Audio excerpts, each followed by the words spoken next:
বাসার কাজের মেয়েটার বয়স 13। মেয়েটার নাম সুখী। ওই দিন সুখীর খুব পেট ব্যথা হওয়ায় আমি তাকে ডক্টরের কাছে নিয়ে যাই। ডক্টর সুখী চেক আপ করে বলল, সুখী মা হতে চলেছে। কথাটা শুনে যেন আমার মাথায় আকাশ ভেঙে পড়লো। কারণ এটা কিভাবে সম্ভব? সুখী অবিবাহিত, আর আমার বাসায় আমি আর অরণ্য ছাড়া আর তো কেউ নেই। তাহলে সুখীর এই অবস্থা কেন হবে? অরণ্য সুখীকে একদম মেয়ের মতো মা মা বলে ভালোবাসে। বিয়ের অনেকদিন পরেও আমাদের কোনো সন্তান হয়নি, তাই আমরা দুজনেই সুখীকে নিজের মেয়ের মতো ভালোবাসি। সুখীকে আমরা কাজের জন্য আনিনি। আমি সারাদিন বাসায় একা থাকি, তাই অরণ্য সুখীকে নিয়ে এসেছে যাতে আমার একা না লাগে। কিন্তু সুখীর এই হাল কে করলো? আমি এই পিঠ ও পিঠ ভেবেও কোনো কিছুই পাচ্ছিলাম না। তাই কিছুটা বিস্মিত হয়ে ডক্টরকে বললাম, আপনি হয়তো কোথাও ভুল করছেন। এত ছোট বাচ্চা প্রেগনেন্ট হবে কি করে? আর ওর তো এখনো বিয়ে হয়নি। ডক্টর আমাকে জোর দিয়ে বলল। সুখী প্রেগনেন্ট অ্যান্ড 2 মাস রানিং। আমি ডক্টরের কথা বিশ্বাস করতে পারছিলাম না, কিন্তু সব রিপোর্ট সাক্ষী দিচ্ছে যে সুখী মা হতে চলেছে। তাই বিশ্বাস না করেও পারছিলাম না। তাহলে কি অরণ্য সুখীর এমন করেছে সুখীর সাথে? না না, আমি কি ভাবছি? দীর্ঘ 7টা বছর প্রেম করে অনেক কাঠখড় পুড়িয়ে আমি অরণ্যকে পেয়েছি। আমাদের বাচ্চা হয় না ঠিক আছে, কিন্তু অরণ্য এইসব নিয়ে আমায় কখনো আঘাত করে কোনো কিছু বলেনি। বরং কেউ কিছু বললে আমায় সান্ত্বনা দিয়েছে। তাহলে সুখীর সাথে কে করলো এমনটা? এসব ভেবে ভেবে যেন আমার মাথা ঘুরেছিল। আমি কিছু না পেয়ে ডক্টরের চেম্বার থেকে বের হয়ে আসলাম। বাসায় এসে সুখীকে জিজ্ঞেস করলাম, মা, তোমার সাথে কেউ কি কোনো নোংরা কাজ করেছে? তুমি কি বলতে পারবে তোমাকে কোনো ছেলে ধরেছে কখনো? সুখী কথাগুলো শুনে যেন আমার কথার মানেই বুঝতে পারছিল না। সে হয়তো বুঝতেই পারছে না আমি কি বলছি। কিছুটা না বুঝেই আমায় উত্তর দিল, কি হবে মামুনি? আমার তো কিছুই হয়নি। আর কিসের নোংরা কাজের কথা বলছো বুঝতে পারছি না। আমি কিছুটা বিস্মিত হয়ে সুখীকে বোঝাতে চাইলাম কেউ তার সাথে কোনো খারাপ কিছু করেছে কিনা। সুখী এই কথাগুলো শুনে এইবার বুঝতে পেরেছে যে আমি সুখীকে কি বোঝাতে চেয়েছি। এবার খেয়াল করলাম সুখী বেশ ভয়ে লাল হয়ে গেছে। মনে হচ্ছে কিছু একটা লুকাচ্ছে সুখী, আর আমাকে বলতে চাচ্ছে না। আমি বারবার ওকে জিজ্ঞেস করছিলাম, সত্যি করে বল, কেউ কি এমন করেছে? কিন্তু একই কথা জিজ্ঞেস করার খেয়াল করলাম সুখী ভয়ে কাতর হয়ে যাচ্ছে আর না সূচক মাথা নাড়াচ্ছে।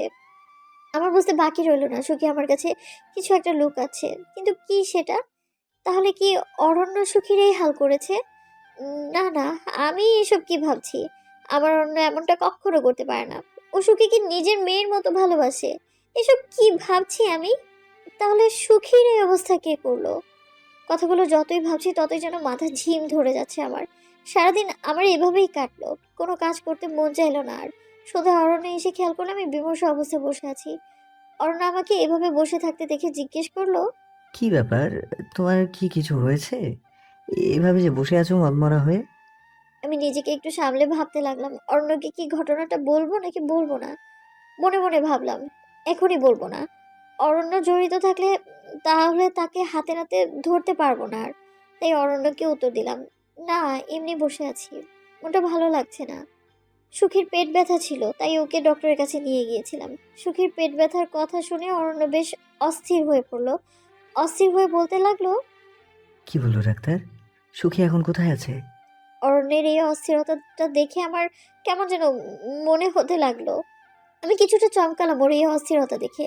কিছুটা চমকে নিশ্চুপ কণ্ঠে ওকে বললাম, এত অস্থির হওয়ার মতো তো কিছু হয়নি, তাহলে এত অস্থির কেন হচ্ছ? অরণ্য হয়তো ভাবিনি আমি এমন একটা জবাব দিব, তাই আমার জবাব শুনে অর্ণব বেশ চুপসে গেল। চুপসে গিয়ে মুখটাকে বেশ ফ্যাকাশে করে বলল, অধরা, তুমি তো জানোই আমি সুখীকে মেয়ের মতো ভালোবাসি, তাই এই অস্থিরতাটা কাজ করে। কিন্তু তুমি এমন জবাব দিলে কেন হুট করে? তুমিও তো সুখীকে মেয়ের মতোই ভালোবাসো। ও, তোমাদের তো আমার পরিচয় দেয়া হলো না। আমি অধরা, তেমন কিছুই করি না, একজন গৃহিণী। এই যে অরণ্য, উনি আমার স্বামী। 7 বছর প্রেমের প্রণয় ঘটে আমাদের ভালোবাসা পূর্ণতা পায় 8 বছর আগে। এর মধ্যে আমাদের কোল আলো করে কেউ আসেনি, তাই সারাক্ষণ একা নিশ্চুপ থাকতাম। তাই অরণ্য সুখীকে এনে দিয়েছিল যাতে আমার কষ্ট না হয়। অরণ্য সুখীকে কোথা থেকে এনে দিয়েছে তা আমি জানি না, তবে অরণ্য বলেছিল সুখী নাকি রাস্তায় খুব অসহায় অবস্থায় পড়েছিল, তাই নিয়ে এসেছে। আমারও সুখীকে দেখে বেশ মায়া লাগলো, আর ওকে নিজের কাছেই রেখে দিলাম আমি। অরণ্য আর আমি দুজনেই সুখীকে নিজের মেয়ের মতো আদর করি। কিন্তু হুট করে ডক্টর এমন বলায় বুকের ভেতর মোচড় দিয়ে উঠলো, কারণ এ বাড়িতে আমি আর অরণ্য ছাড়া আর কেউ থাকে না। একজন এসে বাজার করে দিয়ে যায়, কিন্তু সে কখনো বাড়িতে প্রবেশ করেনি। তাই সন্দেহের তীরটা অরণ্যের কাছে গেলেও কেন জানি মানতে পারছিলাম না আমি। অরণ্যের প্রতি তীব্র ভালোবাসা আর বিশ্বাসের কারণে হয়তো এমনটা হচ্ছে। আমি অরণ্যের কথার আর জবাবটা একটু এড়িয়ে গেলাম। অরণ্যকে বললাম, ওরকম কিছুই না, আমার ভালো লাগছে না তাই এমন বলতেছি। ফ্রিজে খাবার আছে, গরম করে খেয়ে নাও। অরণ্য আমার পাশে বসে বলল। তুমি খাবে না?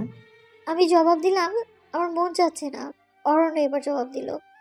তাহলে আমি আর সুখী খেয়ে ফেলি। অরণ্যের মুখে সুখীর কথাটা শুনলেই যেন আমার গা জ্বালা শুরু করলো। তবু নিজেকে কিছুটা সামলে বললাম, আচ্ছা খাও। এই বলে রুমে চলে গেলাম। একটু পর রুমে কেন জানি না মন টিকছে না আমার, তাই একটু ডাইনিং রুমে উকি দিলাম। উকি দিয়ে খেয়াল করলাম অরণ্য সুখীকে খাওয়াই দিচ্ছে। যদিও এই কাজটা অরণ্য এর আগেও করেছে, কিন্তু কেন জানি না আজকে মানতে পারছি না আমি। তবুও নিজেকে সামলে নিলাম। হয়তো আমার ধারণা ভুলও হতে পারে। রাতে অরণ্য আর আমি শুয়ে পড়লাম। হঠাৎ মাঝরাতে আমার ঘুম ভাঙলো। আমি ঘুম থেকে উঠে খেয়াল করলাম অরণ্য আমার পাশে নেই। আমি বিস্মিত হয়ে উঠে ওয়াশরুম চেক করলাম, খেয়াল করলাম ওয়াশরুমেও নেই অরণ্য। আমি এবার সুখীর রুমের দিকে এগোলাম আর খেয়াল করলাম একটা শব্দ সুখীর রুম থেকে বয়ে আসছে। ভয়ে ভয়ে সুখীর রুমের দিকে এগোতে থাকলাম আমি। যতই এগোতে থাকলাম ততই বুকের কম্পন যেন বেড়ে চলতে লাগলো। মনে হচ্ছে এখনই আমার মৃত্যু ঘটবে। খেয়াল করলাম সুখীর রুম থেকে একটা চেঁচামেচির আওয়াজ বের হচ্ছে। সুখী মনে হচ্ছে ব্যথায় হালকা চেঁচাচ্ছে, আর কেউ একজন হয়তো সুখীর মুখটা চেপে ধরেছে। তাহলে অরণ্য সুখীর সাথে এমন করছে না তো? ভাবতেই যেন গাটা শিউরে উঠলো, আমার গায়ের লোম দাঁড়িয়ে গেল, বুকের হার্টবিটটা যেন ক্রমশ বাড়তে লাগলো, শরীরটা কাঁপতে লাগলো। ভয়ে ভয়ে দরজাটা খুললাম। দরজা খুলে খেয়াল করলাম ঘরে কেউ নেই, কিন্তু এই ঘরে যে কেউ একজন ছিল, এটার উপস্থিতি আমি ঘরে ঢুকেই টের পেয়েছিলাম। এখনো কেন জানি না মনে হচ্ছে ঘরে কেউ আছে। আশপাশ খেয়াল করলাম, দেখলাম কেউ নেই। ওয়াশরুম যখন চেক করলাম তখন কেন জানি না মনে হলো দরজা দিয়ে কেউ বের হচ্ছে। তাড়াহুড়ো করে দরজার কাছে আসলাম, খেয়াল করলাম আশেপাশে কেউ নেই। তাহলে কি আমার ধারণাটা ভুল? না না, ধারণা তো ভুল হওয়ার কথা না। যদি একান্তই আমার ধারণাটা ভুল হতো তাহলে সুখী এভাবে উলঙ্গ অবস্থায় খাটে পড়ে থাকতো না। খেয়াল করলাম সুখী উলঙ্গ অবস্থায় খাটে পড়ে আছে। তার শরীরে একটা সুতা কাপড়ও নেই। শরীরটার দিকে তাকিয়ে অঝরে নিজের চোখ দিয়ে পানি চলে আসলো আমার। কারণ মেয়েটার শরীরে অংশ কাপড় অংশগুলো কাপড় দিয়ে ঢাকা থাকে বলে আমি তার আঘাতগুলো কখনোই লক্ষ্য করতে পারিনি। সুখী সারাটা শরীরে খামচির দাগ। কোনো কোনো খামচির দাগ আগে ছিল, সেগুলো শুকিয়ে গেছে। আর কিছু খামচির দাগ নতুন। সুখীকে দেখে নিজের অজান্তেই আমার কলিজাটা যেন ফেটে যাচ্ছে। আমি তাড়াতাড়ি গিয়ে সুখীকে কাপড় পরালাম। দেখলাম মেয়েটা নিস্তেজ হয়ে পড়ে আছে। কিন্তু সুখীর এই অবস্থা কে করলো? আমি সুখীকে যখন চাদর দিয়ে মাথায় হাত বুলাতে নিলাম, সুখী আমার একটা হাতে কামড় বসিয়ে দিল। আমাকে ছেড়ে দাও, আমার কষ্ট হচ্ছে। সুখীর দাঁতগুলো যেন আমার হাতে বিঁধে গেল, ব্যথা হতে লাগলো খুব। আমি রুম থেকে বের হয়ে গেলাম। হয়তো সুখী ভেবেছে আমি সেই নরপশুটা, তাই আমাকে এইভাবে কামড়ে ধরেছে। কিন্তু রুমে কে ছিল? কে রুম থেকে বের হলো? রুমে কি কি তাহলে অরণ্য ছিল? ভাবতে ভাবতে যেন আমার মাথাটা ঘুরে গেল। সাথে সাথে আমি মেঝেতে লুটিয়ে পড়লাম। এরপর কি হয়েছে আমি জানি না, তবে মনে হচ্ছিল আমি এক পোড়া বাড়িতে আছি। পোড়া বাড়িটা দেখতে বেশ পুরনো হলেও তার কারুকাজ ছিল মনোমুগ্ধকর। আমি কিছুটা স্তম্ভিত, বিহ্বলিত হয়ে বাড়িটা দেখতে লাগলাম। বাড়িটার ভেতর ঢুকতেই একটা অপরূপ সুন্দর মোমের পুতুল পেলাম। মোমের পুতুলটা দেখতে যেন একটা জ্যান্ত মানুষের মতো লাগছে। আমি মোমের পুতুলটা হাতে নিলাম, সাথে সাথে মনে হলো আমার দমটা যেন আটকে যাচ্ছে, শরীরের সব ক্রিয়া যেন বন্ধ হয়ে যাচ্ছে। আমি গপ করে উঠলাম, খেয়াল করলাম আমি বিছানায় শুয়ে আছি আর অরণ্য আমার পাশেই শুয়ে আছে। কিন্তু আমার স্পষ্ট মনে আছে আমি কিছুক্ষণ আগে সুখীর রুমে ছিলাম আর তার পাশে আমি পড়েছিলাম। কিন্তু রুমে আসলাম কখন? আমাকে ভয় পেয়ে এভাবে উঠতে দেখে অরণ্য উঠে পড়লো। আমাকে ধরে জিজ্ঞেস করলো, কি হলো, এভাবে উঠছো যে? কোনো সমস্যা হয়েছে? অরণ্যের কথাটা শুনে যেন আমি আকাশ থেকে পড়ছিলাম। তার মানে আমি এতক্ষণ স্বপ্ন দেখছিলাম? হতে পারে, হয়তো বেশি চিন্তায় এমনটা হচ্ছে আমার। আমি কিছুটা শান্ত হয়ে অরণ্যকে জবাব দিলাম, না কিছু না, এমনি। অরণ্য আমার হাতটা ধরে যখন কাছে নিতে লাগলো তখন একটা ব্যথা অনুভব করলাম, আর হাতের দিকে তাকিয়ে দেখলাম কামড়ের দাগ। তার মানে কিছুক্ষণ আগের ঘটনাটা সত্যি ছিল, কারণ এই কামড়টা আমাকে সুখী দিয়েছিল। তাহলে আমি এখানে আসলাম কিভাবে? অরণ্যের দিকে তাকিয়ে খেয়াল করলাম ওর মধ্যেও একটা অস্থিরতা কাজ করছে। হতে পারে অরণ্য আমার কাছে কিছু লুকাচ্ছে। ও আমাকে এই রুমে এনেছে আর আমার জ্ঞান ফেরার পর হয়তো নাটক করছে যাতে আমি ঘটনাটা দুঃস্বপ্ন ভেবে ভুলে যাই। না না, অরণ্যকে বুঝতে দেওয়া যাবে না যে আমি তার চালাকি ধরে ফেলেছি। তাই অরণ্যের সাথে আমি ভালো ব্যবহার করতে লাগলাম, বোঝাতে লাগলাম যে আমি হয়তো স্বপ্নই দেখেছি। তাই অরণ্যকে বললাম, হয়তো স্বপ্ন দেখেছি, আচ্ছা বাদ দাও, ঘুমিয়ে পড়ো। অর্ণ আর কোনো কথা না বাড়িয়ে আমার মাথায় হাত বুলিয়ে দিতে লাগলো। আমার মাথায় হাত বুলাতে বুলাতে অর্ণ ঘুমিয়ে গেল, কিন্তু আমার চোখে এক ফোঁটা ঘুমও আসলো না। সারা রাত এভাবেই কেটে গেল আমার। আবার একইভাবে পরদিন মাঝরাতে আমার ঘুম ভাঙলো, খেয়াল করলাম অরণ্য আমার পাশে নেই। ওয়াশরুম চেক করলাম, খেয়াল করলাম ওয়াশরুমেও নেই অরণ্য। এবার আমি মনটা বেশ শক্ত করে সুখীর রুমের দিকে এগোলাম। পূর্বের দিনের মতো আজকেও সুখীর রুমটা থেকে একই রকম শব্দ ভেসে আসছে। আমি সুখীর রুমটায় প্রবেশ করলাম, খেয়াল করলাম সুখীর রুমে কেউ নেই, আর সুখী উলঙ্গ অবস্থায় পড়ে আছে। আমি আশেপাশে তাকালাম, খেয়াল করলাম আশেপাশেও কেউ নেই, কিন্তু হঠাৎ মনে হলো কেউ একজন রুম থেকে দরজা দিয়ে বের হলো। আমি দরজার সামনে যেতে খেয়াল করলাম অরণ্য দাঁড়িয়ে আছে। আমাকে দেখে চমকে উঠে বলল, তুমি এত রাতে সুখী রুমে কি করছো অধরা? তোমাকে কোথাও পেলাম না, তাই খুঁজতে খুঁজতে এখানে আসলাম। আমি অরণ্যের কথাটা শুনে বেশ অবাক হলাম, কারণ অরণ্য তো রুমেই ছিল না। তাই আমি অরণ্যকে বললাম, তুমি তো রুমে ছিলে না, তাহলে আমাকে রুমে খুঁজছো মানে? মানে কি? অরণ্য আমাকে বিনয়ের সহিত জবাব দিল। আমি বেলকনিতে ছিলাম। অর্ণের জবাব শুনে আমি কিছুটা হতাশ হলাম, কারণ আমি ওয়াশরুম চেক করলেও বেলকনি চেক করিনি। তবে কেন জানি মনে হচ্ছে অরণ্যই এই কাজটা করেছে আর আমার সাথে নাটক করছে। তাই নিজেকে আর শান্ত রাখতে পারলাম না। অর্ণকে ধরে সুখীর রুমের পাশ থেকে আমার রুমে নিয়ে আসলাম। টি শার্টটা মুঠো করে ধরে বললাম, লজ্জা করলো না মেয়ের বয়সী একটা মেয়ের সাথে নোংরামি করে নাটক করতে? তুমি কি ভেবেছো আমি কিছু বুঝবো না? আমি গতকাল জ্ঞান হারিয়েছিলাম, সেই সুযোগে তুমি আমায় নাটক করে বুঝিয়ে ফেলেছিলে। আজকে কিভাবে বুঝাবে তুমি? অর্ণ যেন আমার কথাটা শুনে আকাশ থেকে পড়লো। আমার কথা শুনে আমায় বলল, অধরা, তুমি এসব কি বলছো? কিসের নাটক করেছি আমি? তোমার মাথা কি ঠিক আছে? অর্ণের কথাটা শুনে যেন আমার গাটা আরো জ্বলে উঠলো। আমি কর্কশ গলায় বললাম, সুখী প্রেগনেন্ট, আর সুখীর সাথে এই নোংরামিটা তুমিই করেছো। তুমি ছাড়া এই বাসায় আর কোনো পুরুষ মানুষ নেই। আর সুখী মুখ খুলছে না, হয়তো সুখীকে তুমি ভয় দেখিয়েছো। অর্ণ এবার আমার কথা শুনে আমার গালে কষিয়ে একটা চড় বসালো আর বলল, লজ্জা করলো না আমাকে আর সুখীকে নিয়ে এতটা নোংরা কথা বলতে? কতটা সংগ্রাম করে তোমাকে বিয়ে করেছি, সব কি ভুলে গেলে?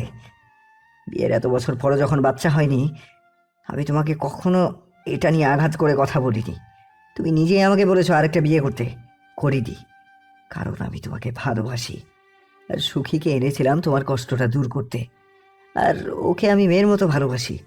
আর তুমি ওকে জড়িয়ে এমন নোংরা কথা বলতে বিবেকে বাঁধলো না? অরণ্যের চর আর অরণ্যের কথাগুলো শুনে যেন মাথাটা আরো চড়ে গেল, কারণ বিয়ের পর এই প্রথম আমার গায়ে হাত তুললো অরণ্য। আমি চেঁচিয়ে অরণ্যকে বললাম, তাহলে সুখী প্রেগনেন্ট হলো কিভাবে?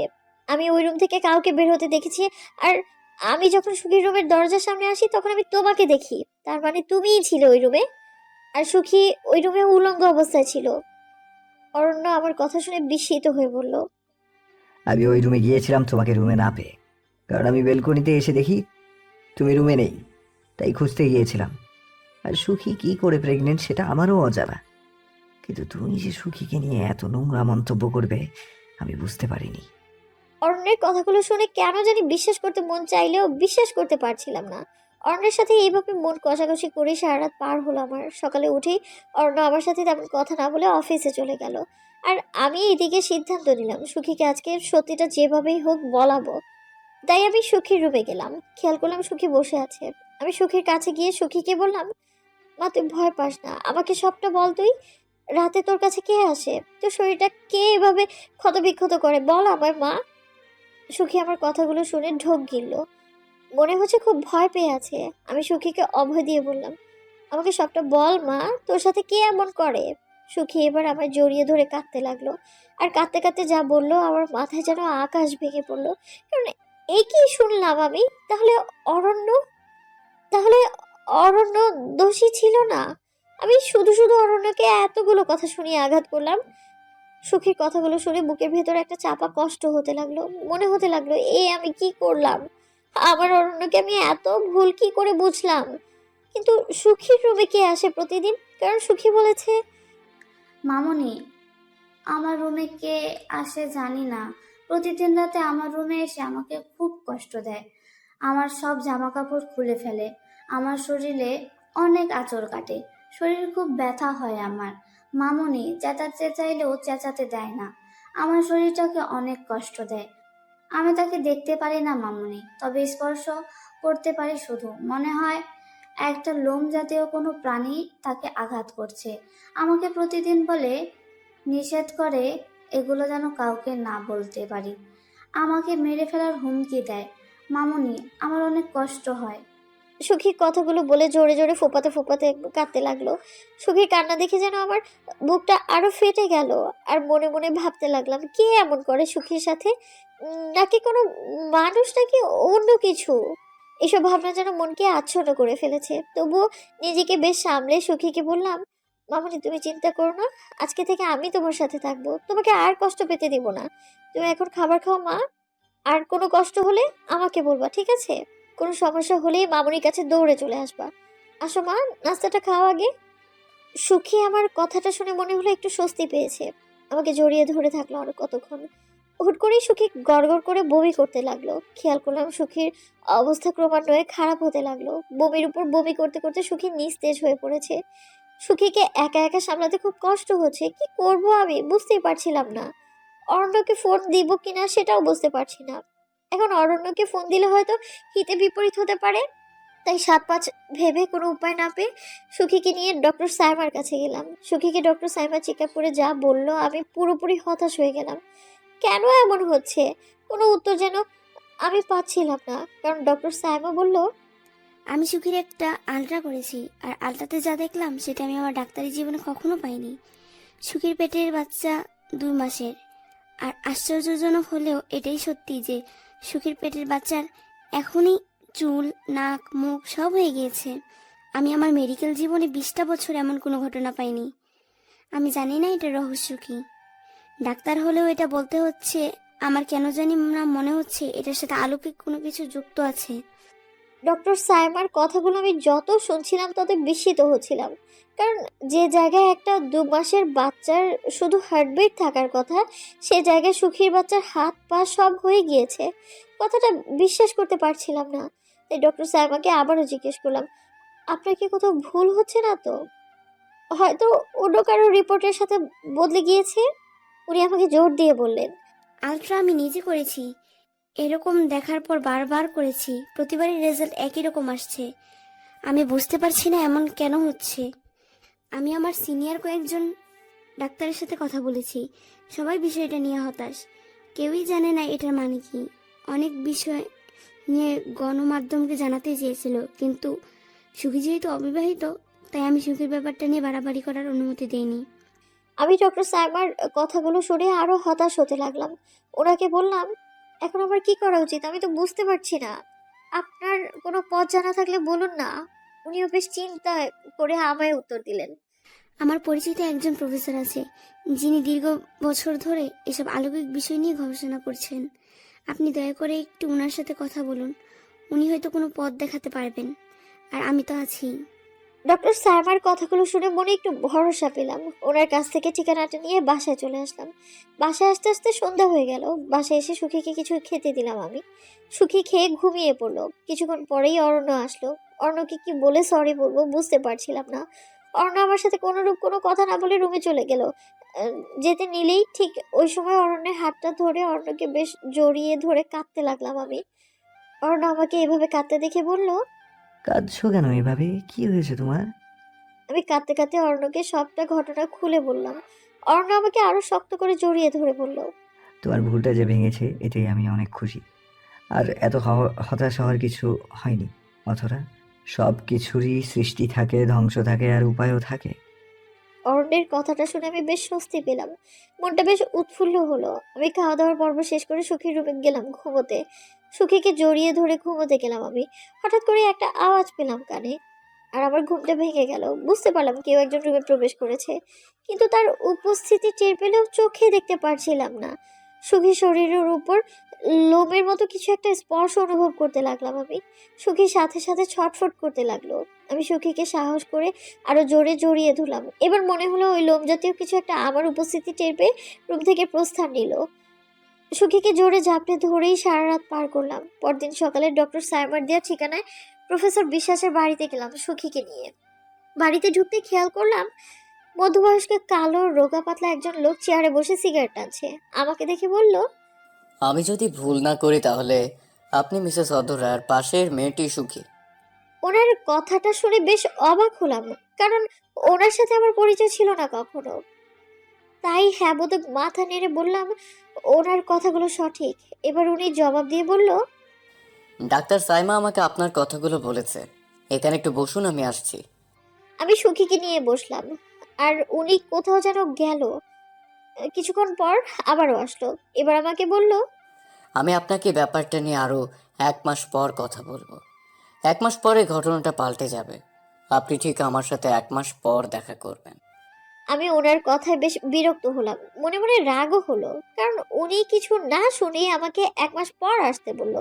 মেজাজটা খুব চড়ে গেল আমার, তবুও নিজেকে বেশ সামলে বললাম, আচ্ছা ঠিক আছে। এই বলে ওখান থেকে প্রস্থান নিলাম। বাসায় এসে ওর যেন স্বস্তি পাচ্ছিলাম না আমি। চিন্তার উপর চিন্তা আমায় গ্রাস করতে লাগলো। আস্তে আস্তে দিন কাটতে লাগলো, আর আমি প্রতিবারই ওই মোমের পুতুলটা স্বপ্নে দেখতে লাগলাম। এভাবে 1 মাস কাটলো। হুট করে এক সকালে খেয়াল করলাম আমার পেটটা বেশ ফুলে গিয়েছে, আর সুখীও বাড়িতে নেই। আমি সারা বাড়ি তন্ন তন্ন করে সুখীকে খুঁজে পেলাম না, কিন্তু কোথাও পেলাম না ওকে। আমার পেটের এই অবস্থা দেখে তাড়াহুড়ো করে ডক্টর সাইবার নিকট গেলাম। উনি আমার চেক আপ করে উনি নিজেও বেশ বিস্মিত হলো, আর বিস্মিত হয়ে আমায় বলল, আমিও বিস্মিত না হয়ে পারলাম না কথাটা শুনে, কারণ উনি বলল, মিসেস অধরা, আপনি 3 মাসের গর্ভবতী। আর অলৌকিকভাবে এটাই সত্যি যে সুখীর পেটে যে বাচ্চা ছিল সে বাচ্চাটা এখন আপনার পেটে। কি বলছেন ম্যাডাম? আমি হুট করে কিভাবে প্রেগনেন্ট হলাম? এটা কি করে সম্ভব? ডক্টর সাহেব আমাকে হতাশ হয়ে জবাব দিল, এর কারণ আমার জানা নেই, তবে সুখী কোথায়? তাকে যে দেখছি না। আমি হতাশ কণ্ঠে উত্তর দিলাম, সুখীকে কোথাও খুঁজে পাচ্ছি না। এবার ডক্টর সাহেব নড়ে চড়ে বসে আমায় বলল, আমার এবার সত্যিই মনে হচ্ছে এটার সাথে বাইরের কোনো জগতের মিল আছে। আপনি আবার প্রফেসর বিশ্বাসের কাছে যান। ডক্টর সাহেব প্রফেসর বিশ্বাসের কথা বলতেই আমার মনে পড়ে গেল প্রফেসর বিশ্বাস বলেছিল 1 মাস পর কাহিনী পাল্টে যেতেও পারে। তার মানে উনি আগে থেকেই সব জানতেন এমনটা হবে। আমি কিছু উপায় না পেয়ে বাসায় চলে আসলাম। বাসায় এসে বিমূর্ত হয়ে বসে রইলাম। অরণ্য আসলো। অরণ্যকে ঘটনাটা খুলে বললাম আমি। অরণ্য আমাকে বেশ আশ্বাস দিল। এবার একটু ভরসা পেলাম মনে হচ্ছে। পরদিন অরণ্যকে নিয়ে প্রফেসর বিশ্বাসের বাড়িতে গেলাম। খেয়াল করলাম আগের মতোই উনি চেয়ারে বসে সিগারেট টানছে। আমাদের দেখে বলল, আরে মিসেস অধরা যে, একটু বসেন, আমি আসছি। এই বলে উনি পাশের রুমে গেল। কিছুক্ষণ পর এসে আমাকে বেশ ভালো করে দেখলো। এরপর আমাকে যা বলল আমি আর অরণ্য রীতিমতো ভয় পেয়ে গেলাম। অবাক হয়ে গেলাম, মনে হচ্ছে কোনো রূপকথার গল্প শুনছি।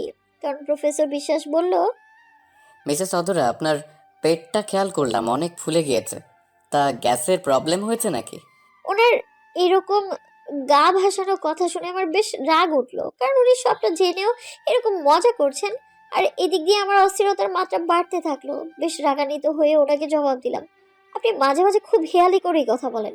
আপনি নিশ্চয়ই সবটা জানেন, তাহলে কেন এমন বলছেন?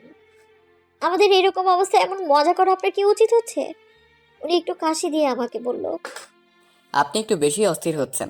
এরকম অনেক কথাই আছে, আপনি শুনলে আরও অস্থির হবেন। এবার আসি কাজের কথায়। মিসেস অধরা, আমি জানি আপনি বুঝতে পারছেন না আপনার পেটের বাচ্চাটা কার। আর যে বাচ্চাটা সুখীর পেটে ছিল সেটা আপনার পেটেই বা কিভাবে আসলো? আপনার নিশ্চয়ই এই প্রশ্নের উত্তরগুলো জানতে ইচ্ছে করছে। তার জন্য আপনাকে একটা ছোট্ট কাজ করতে হবে। আমি একটু হতাশ হয়ে বললাম, বলুন কি কাজ করতে হবে? উনি বললেন, বলছি, তবে আগে বলুন, পাশের ব্যক্তিটি কি আপনার স্বামী অরণ্য? আমি মাথা দিয়ে হ্যাঁ সূচক মাথা নেড়ে সম্মতি দিলাম। এবার উনি অরণ্যকে বললেন, আচ্ছা, আপনাকে এখন একটা পরিস্থিতির সম্মুখীন হতে হবে। আপনি দয়া করে ভয় পাবেন না। অরণ্য বেশ ভয়ে ভয়ে উত্তর দিল। কি এমন হতে পারে, আমি কি জানতে পারি? প্রফেসর বিশ্বাস উত্তর দিলেন, ঠিক সময় বুঝতে পারবেন। এখন অস্থির না হয়ে শান্ত হয়ে বসুন। আর মিসেস অধরা, আমি উত্তর দিলাম, হ্যাঁ বলুন। আপনি টেবিলের সামনে একটা চেকবোর্ড দেখতে পাচ্ছেন আশা করি। উত্তরে আমি বললাম, হ্যাঁ দেখতে পাচ্ছি। আপনাকে চেকবোর্ডটায় হাত দিতে হবে, আর চেকবোর্ডটিতে হাত দেওয়ার পর আপনি যা অনুভব করবেন আমাকে বলবেন। আমি একটু ভয় পেলেও নিজেকে সামলে বললাম, আচ্ছা আমি এক্ষুনি হাত দিচ্ছি। এ বলে হাতটা দিতে যাব, ঠিক ওই সময় প্রফেসর বিশ্বাস আমার হাতটা সরিয়ে বলল, এখন না মিসেস অধরা, তাহলে? আমি সারা ঘর মোমবাতি দিয়ে জ্বালিয়ে তারপর আপনাকে ধরতে বলবো। এরপর প্রফেসর বিশ্বাস সারা ঘরে মোমবাতি জ্বালালো আর আমায় বলল, মিসেস অধরা, এবার আপনি চেকবোর্ডে হাত দিন। আর অরণ্য সাহেব, অনাকাঙ্ক্ষিত কিছু ঘটলেও আপনি ভয় পাবেন না, ঠিক আছে? অরণ্য হ্যাসূচক মাথা নেড়ে সম্মতি দিল আর আমি চেকবোর্ডটায় হাত দিলাম। আর চেকবোর্ডটাতে হাত দেওয়ার সাথে সাথে সারা ঘর কাঁপতে থাকলো। ঠিক এই সময় প্রফেসর বিশ্বাস আমায় বলল, মিসেস অধরা, এবার আপনি চোখটা বন্ধ করুন। আমি প্রফেসর বিশ্বাসের কথা অনুযায়ী চোখটা বন্ধ করলাম। চোখটা বন্ধ করার সাথে সাথে আমি সেই স্বপ্নে দেখা পোড়া বাড়িটা খেয়াল করলাম। আমার কাছে মনে হচ্ছে আমি পুরো বাড়িটার ভেতরে ঢুকছি। আস্তে আস্তে বাড়িটা ঢুকতে লাগলাম আর সেই মোমের পুতুলটাও দেখতে পেলাম। মোমের পুতুলটা ধরার সাথে সাথে খেয়াল করলাম সুখী আমার পাশে দাঁড়িয়ে আছে। কিন্তু এখানে সুখী আসলো কিভাবে, আমি এর উত্তর খুঁজে পাচ্ছি না। খেয়াল করলাম সুখী কোথাও দৌড়ে যাচ্ছে। আমি সুখীর পেছন পেছন যেতে লাগলাম। খেয়াল করলাম সুখী একটা রুমের ভেতর ঢুকলো। আমিও রুমের মধ্যে গেলাম। পরক্ষণে রুমটা বেশ অন্ধকার হয়ে গেল, আবার কিছুক্ষণের মধ্যেই রুমটা আলোকিত হয়ে গেল। খেয়াল করলাম সুখী একটা সিংহাসনে বসে আছে। সুখীকে এমন অবস্থায় দেখে আমি বেশ অবাক হলাম। ঠিক এই মুহূর্তে ঘরটা আবারও কাঁপতে লাগলো আর মোমবাতিগুলো সব নিভে গেল। প্রফেসর বিশ্বাস ঘরের লাইটটা অন করলো আর আমায় বলল, মিসেস অধরা, এবার চোখটা খুলুন। আমি চোখটা খুললাম আর দেখলাম অরণ্য বেশ শান্ত হয়ে আমার পাশে বসে আছে। আশেপাশে তাকিয়ে দেখলাম সবকিছু ঠিক আছে। এবার প্রফেসর বিশ্বাস আমায় বলল, সুখীকে অবস্থায় দেখে কেমন লাগছে? আমি হতবাক হয়ে প্রফেসর বিশ্বাসকে জিজ্ঞেস করলাম, আপনি জানলেন কি করে আমি সুখীকে দেখেছি? আর সুখী ওখানে বসে আছে কেন? আর সুখী কোথায় গেল? প্রফেসর বিশ্বাস একটু দম নিয়ে বলল, সুখী কে জানতে চান? আর কোথায় গেল জানতে চান? হ্যাঁ জানতে চাই, বলুন। প্রফেসর বিশ্বাস শান্ত স্বরে জবাব দিল, সুখী কোনো সাধারণ মানুষ না, সুখী একটা অতৃপ্ত আত্মা। আমি কথাটা শুনে বেশ অবাক হলাম আর বললাম, অতৃপ্ত আত্মা মানে? হ্যাঁ, অতৃপ্ত আত্মা। প্রফেসর বিশ্বাস জবাব দিল, তাহলে সুখী আমার বাসায় কেন আসলো? আর সুখীর সাথে এমন কেন হলো? আর আমার পেটে সুখীর বাচ্চা কিভাবে আসলো? প্রফেসর বিশ্বাস এবার জবাব দিল, সুখীর যে বাচ্চাটা আপনার পেটে এসেছে সেটা সুখী চেয়েছিল যে আসুক। আপনার পেটের এই বাচ্চাটা হলো চন্দ্রাবতী। আমি অবাক হয়ে বললাম, চন্দ্রাবতী? এই চন্দ্রাবতীটা কে? চন্দ্রাবতী হলো সুখীর সেই মৃত বাচ্চা, যে বাচ্চাটা পৃথিবীতে আসার আগেই মরে গিয়েছিল। আমি আর অরণ্য কিছুটা হতবাক হয়ে জবাব দিলাম, আপনি ঠিক কি বলছেন আমরা বুঝতে পারছি না। উনি একটা দীর্ঘশ্বাস ফেলে আমাদের জবাব দিল, সুখী তার প্রতিশোধ নেওয়ার জন্য তার বাচ্চা চন্দ্রাবতীকে এই পৃথিবীতে আনতে চাচ্ছে। আর সুখী তার মেয়ে চন্দ্রাবতীকে দিয়েই তার প্রতিশোধ পূরণ করবে। আর সুখীর বাচ্চাটা পৃথিবীতে আসার জন্য একটা মানব শরীরের দরকার ছিল। আর সেজন্যই সুখী ছলনার আশ্রয় নিয়ে আপনার বাসায় এসেছিল। আর সুখী জানতো যে তার বাচ্চার যখন 3 মাস বয়স হবে তার পেটে, তখন বাচ্চাটা একটা মানব শরীরে প্রবেশ করাতে হবে। আর মানব শরীরে প্রবেশ করলেই বাচ্চাটা পৃথিবীতে আসতে পারবে। তাই বাচ্চাটা মিসেস অধরা আপনার পেটে স্থানান্তরিত হয়েছে। আর স্থানান্তরিত হওয়ার পর সুখীর জায়গায় চলে গেছে। বাচ্চাটার জন্মের পর সুখী তার প্রতিশোধ নেবে। আর মাঝখানে যা ঘটনাগুলো ঘটেছে সেগুলোর মধ্যে কিছু মায়া আর ছলনাও ছিল। আমি কিছুটা অবাক হয়ে প্রফেসর বিশ্বাসকে বললাম, কি এমন প্রতিশোধ নেবে সুখী? আর সুখী মেয়েটাই বা কে? আর বাচ্চাটা কি আমাকে জন্ম দিতেই হবে? জন্ম যেন না হয় তার কি কোনো উপায় নেই? প্রফেসর বিশ্বাস নিরাশ হয়ে জবাব দিল, বাচ্চাটাকে জন্ম দিতেই হবে, জন্ম দেওয়া ছাড়া কি কোনো উপায় নেই? আর সুখী কে জানতে চান? হ্যাঁ জানতে চাই, বলুন সুখী কে? আর কিসের প্রতিশোধ নিতে চায়? এবার প্রফেসর বিশ্বাস যা বলল আমি আর অরণ্য আবারও চকিয়ে গেলাম। কারণ প্রফেসর বিশ্বাস বলল, সুখী ছিল রাজ পরিবারের রাজকন্যা। সুখীর তার বাবা মায়ের একটা কন্যাই ছিল, তার কোনো ভাই বোন ছিল না। কিন্তু সুখী ছিল অসাধারণ গুণে গুণান্বিত। অল্প বয়সে সুখী অস্ত্র এবং যুদ্ধবিদ্যায় পারদর্শী হয়ে পড়ল। কিন্তু রূপকথা রাজকন্যার গল্পের মতো সুখী এত সুন্দরী ছিল না। যেহেতু সুখীর কোনো ভাই ছিল না, তাই খুব অল্প বয়সে সুখী তার বাবার রাজ্যের দায়ভার নিজের কাঁধে নিল। অত্যন্ত ন্যায়নিষ্ঠার সাথে সুখী রাজ্য পরিচালিত করতে লাগলো। যুদ্ধের বিভিন্ন কৌশল দিয়ে একের পর এক রাজ্য দখল করতে লাগলো। ঠিক একইভাবে একদিন পাশের রাজ্য থেকে সুখীর রাজ্য দখলের জন্য হামলা করা হয়। কিন্তু সুখী তার যুদ্ধবিদ্যার নতুন কৌশলগুলো অবলম্বন করতে থাকে। পাশের রাজ্যের রাজা যখন বুঝতে পারল সুখীর কাছে পরাজিত হবে, অচিরেই তখন তিনি সন্ধি করার জন্য সুখীর সাথে সেই রাজ্যের রাজপুত্র অর্জুনের বিয়ের প্রস্তাব পাঠায়। এবার সুখী বেশ চিন্তায় পড়ে গেল, সে বিয়ে করবে কিনা, বিয়ে করে সন্ধি করাটা ঠিক হবে কিনা। কারণ সুখী তেমন সুন্দর ছিল না, অপরদিকে রাজপুত্র অর্জুন ছিল অনেক সুন্দর সুপুরুষ। বিভিন্ন রাজপুত্রের মধ্যে যদি কখনো সুন্দরের প্রতিযোগিতা হয়, তাহলে রাজপুত্র অর্জুন অনায়াসে সেটাতে জয় লাভ করবে। এবার সুখী বেশ দোটানায় পড়ে গেল, বুঝতে পারছিল না এত সুন্দর যুবককে বিয়ে করলে যুবক মানতে পারবে কিনা। সুখী ভেবে কোনো উপায় না পেয়ে রাজ্যের রাজা পিতার সন্নিকটে শরণাপন্ন হলো আর বলল, আমি কি আপনার রুমে প্রবেশ করতে পারি? রাজপিতা বললেন। আসো মা। সুখী রাজপিতার সন্নিকটে এসে বলল, পিতা, আপনি নিশ্চয়ই সব শুনেছেন। এই রাজ্যে কি হয়েছে? আপনার অজানা কিছুই নেই হয়তো। হয়তো এটা জেনেছেন পাশের রাজ্যের সন্ধি করতে চেয়েছে। তারা সন্ধির চিহ্ন স্বরূপ আমার সাথে রাজপুত্র অর্জুনের বিবাহ প্রস্তাব প্রদান করেছেন। এখন আমি কি বিবাহ প্রস্তাবে রাজি হব কিনা বেশ দুটানায় পড়ে গিয়েছি। এবার রাজপিতা সুখীর প্রশ্নের জবাবে উত্তর দিলেন, এ তো বেশ উত্তম প্রস্তাব। রাজি না হওয়ার কারণ তো দেখছি না। দুটি রাজ্যের বন্ধুত্ব দৃঢ় হবে এতে, আর তোমারও যথেষ্ট বিয়ের বয়স হয়েছে। এতে দোটানার পড়ার কোনো কারণ দেখছি না। এবার সুখী কিছুটা চুপ হয়ে থেকে রাজপিতাকে বলল, পিতা, আপনি তো জানেন আমি কোনো রূপবতী মেয়ে না। অপরদিকে অর্জুন একজন সুপুরুষ সুন্দর যুবক। তার সাথে বিয়ে হলে সে কি আমার মতো কালো একটা মেয়েকে নিজের স্ত্রী হিসাবে গ্রহণ করতে পারবে? আমি তো সেই চিন্তায় আরো দুটানায় পড়ে আছি। আপনি একটু ভেবে বলুন আমার কি করা উচিত। কারণ একমাত্র আপনি এই রাজ্যের সবচেয়ে বয়স্ক একজন মানুষ। নিশ্চয়ই আপনার চিন্তা ভাবনার মাপকাঠির তুলনায় আমার চিন্তা ভাবনার মাপকাঠির তুলনা অতি নগণ্য। আমাকে একটু সুপরামর্শ দিয়ে সাহায্য করুন। রাজপিতা এক রাশ হাসি দিয়ে সুখীকে জবাব দিল, এতে ভাবার কিছু দেখছি না মা। তুমি এই প্রস্তাব নির্দ্বিধায় গ্রহণ করতে পারো। আর বাহ্যিক সৌন্দর্য কারো গুণ নির্ধারণ করতে পারে না। সুন্দর তো সে যার ভেতরটা সুন্দর। আর আমি জানি সেই সৌন্দর্যের প্রতিযোগিতা হলে আমার সখী মা সেখানে প্রথম হবে। মা, তোমার চিন্তা করার কোনো কারণ নাই। তুমি পাশের রাজ্যের প্রস্তাব গ্রহণ করতে পারো অনায়াসে। রাজপিতার কথা শুনে সুখী যেন একটু ভরসা পেল।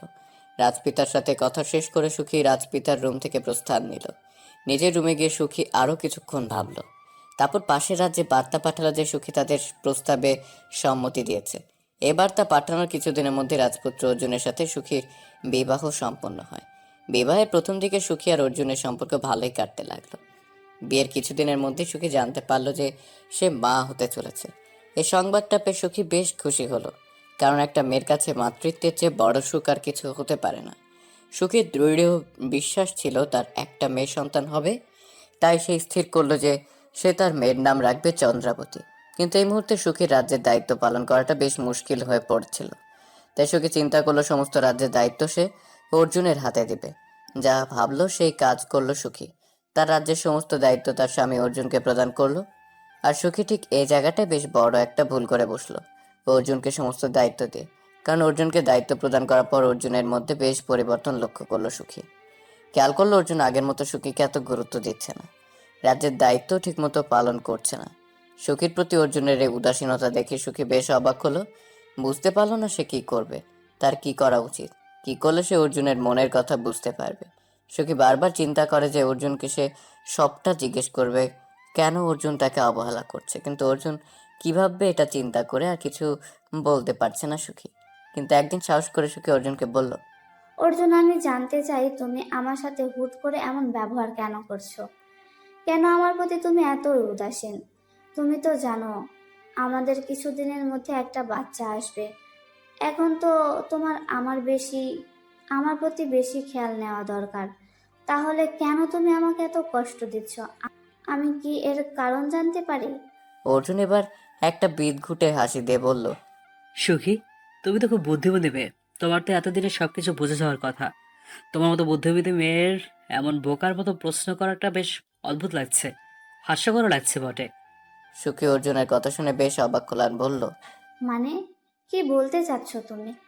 এবার অর্জুন যা বলল সুখী যেন তা শুনে চমকে গেল। সুখীর মাথাটা যেন ঘুরে গেল। সুখী বুঝতে পারছিল না সুখী এখন কি করবে, কারণ অর্জুন বলল, তোমার কি মনে হয় সুখী আমি তোমার মতো দেখতে কুৎসিত মেয়েকে এমনি এমনি বিয়ে করেছি? তোমার কি মনে হয় আমার মতো একজন যুবক তোমার মতো মেয়েকে বিবাহ করার উপযোগী ছিল? কিন্তু কেন করেছে জানো? সুখী কিছুটা হতাশ হয়ে প্রশ্ন করলো। কেন? জবাবে অর্জুন বলল, আমি তোমাকে বিয়ে করেছি শুধুমাত্র রাজ্য দখল করার জন্য। আমি জানতাম তুমি যুদ্ধবিদ্যায় আর অস্ত্রবিদ্যায় অনেক পারদর্শী, সুতরাং তোমাকে পরাজিত করা আমার পক্ষে অনেক কঠিনতর হতে যেত। তাই এভাবে পরাজিত করলাম তোমাকে। তোমার সাথে বিয়ের বিষয়টা ছিল শুধুমাত্র স্বার্থের জন্য। বিয়ের পর এত নাটক করেছি যেন তুমি নিজে থেকে আমাকে রাজ্যের দায়িত্ব দাও, আর তুমি সেটাই করলে। এখন এইসব রাজ্যের মালিক একমাত্র আমি। এখানে তোমার মতের কোনো গুরুত্ব কেউ দেবে না, আর তোমার মত কদাকার একটা মেয়েকে আমার আর দরকার হবে না। আমি আমি তোমাকে মন থেকে ঘৃণা করি। আর বাকি হলো তোমার সন্তানের কথা, সেও নিশ্চিত তোমার মতো কুৎসিত দেখতে হবে। শুনে রাখো, তোমার আর তোমার সন্তানের প্রতি আমার কোনো মায়া বা ভালোবাসা নেই। আমাকে এসব প্রশ্ন করে বিরক্ত করবে না আর আশা করি। সুখী হতাশ হয়ে বলল, তুমি শুধু রাজ্যের জন্যই তুমি আমার সাথে এত বড় নাটক করেছিলে অর্জুন? আমি সবসময় সততা দিয়েই রাজ্য পরিচালনা করেছি, আর তুমি সেই সততার সুযোগ নিয়েই ক্ষমতার অপব্যবহার করেছো। লজ্জা করে না তোমার এত নোংরা একটা নাটক করতে? অর্জুন একটা কর্কশ হাসি দিয়ে বলল। আমি আমার স্বার্থের জন্য সব পারি, সব।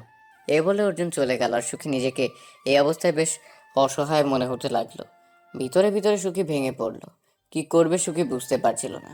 দিন যেতে লাগলো, অর্জুনের পরিবর্তন বেশ বাড়তে লাগলো। সুখীর প্রতি অবহেলার মাত্রা যেন আরো বাড়তে লাগলো। শরীরের প্রয়োজনে অর্জুন সুখীর কাছে আসতো, আর সুখীর উপর নরপশুর মতো ঝাঁপিয়ে পড়তো। আর বাকি সময় থাকতো মদের আর নেশার আড্ডায়। সে সাথে রাজ্যের অবস্থাও বেশ খারাপ হতে লাগলো। কুমারী মেয়েগুলোকে অর্জুন ভোগের বস্তু হিসেবে ব্যবহার করতে লাগলো। এসব যেন সুখীকে আরো হতাশ করে তুলল। অপরদিকে সুখীর পেটের বাচ্চাটাও বেশ বড় হতে লাগলো। 7 মাস পার হয়ে গেল। সুখী বেশ বুঝতে পারলো সুখীর কোলে চন্দ্রাবতী আসবে। সুখীর ইচ্ছে ছিল চন্দ্রাবতী যেন মোমের পুতুলের মতো সুন্দর হয়। তাই সুখী মোম দিয়ে একটা পুতুল বানালো, যা দেখতে একদম মানুষের মতো ছিল। সুখী তার মনের সব শখ দিয়ে পুতুলটা বানিয়েছিল, আর মনে মনে চেয়েছিল যে চন্দ্রাবতী দেখতে ঠিক এই পুতুলটার মতো হোক।